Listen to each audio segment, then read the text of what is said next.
ராஜகவுண்டர் அவர்களின் ஆணைக்கிணங்க இன்னைக்கு திருப்பூர் மாவட்டம் மணிநீதி நாளுக்கு வந்திருக்கோம்.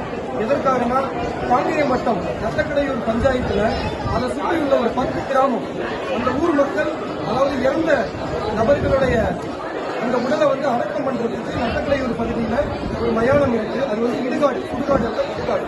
கிட்டத்தட்ட அந்த பகுதியோட இடம் பாத்தீங்கன்னா 10 ஏக்கருக்கு மேல. ஆனா அந்த சுடுகாடு பாத்தீங்கன்னா 1 ஏக்கர் கூட அந்த இடத்துல உருப்படியா இல்லை.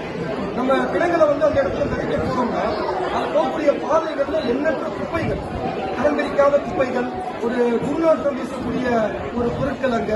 அதனால எந்த ஒரு மெயின்டெனன்ஸுமே அந்த பகுதியில் இல்லை. அதே போல எந்த இடத்துல பிழைக்கிறோம் அப்படிங்கிறது கூட தெரியாம ஒரு சில நபர்கள்லாம் அந்த குழி எடுக்கும் போது பாத்தீங்கன்னா பிணங்கள் அடிபடுறதும் நல்லாவே தெரியுது. இதை பொதுமக்கள் பலகாலமா அந்த இடத்துல கோரிக்கை வச்சிருக்காங்க. இது மட்டும் இல்லாம இறந்தவர்களோட உறவினர்கள் இருக்கக்கூடிய அந்த ஒரு இடமும் எந்த விதமான சுத்தமும் இல்லாம, ஒரு பராமரிப்பு இல்லாம, ஒரு எலக்ட்ரிசிட்டி ப்ராப்ளம் கூட அந்த பகுதியில இருக்கு. அரசாங்கம் சோலார் இந்த பகுதியில் அமைச்சிருக்கு. சோலார் மெயின்டெனன்ஸ்ல இல்லை. அதனால இன்னைக்கு மாவட்ட ஆட்சியாளரும் சந்திக்க வந்திருக்கோம். அது இல்லாம இடம் அந்த பக்கத்துல அதிகமா இருக்கு. ஆக்கிரமிப்பு செஞ்சிருக்காங்க.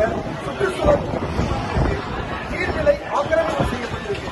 அதை கண்டிச்சு அதை மாவட்ட ஆட்சியாளர்கள் பரிவர்த்தனை உடனடியாக அரசு அதிகாரிகள் கவனத்தில் கொண்டு அந்த இடத்தை மீட்டு கொடுத்து மக்களுடைய பயன்பாட்டுக்கு இறந்தவர்களுடைய உடலை பொதுக்கிறதுக்கு தேவையான அத்தனை வேலைகளையும் செஞ்சு கொடுக்கணும்னு சொல்லி கேட்டுக்கிறோம். அப்படி இந்த மனு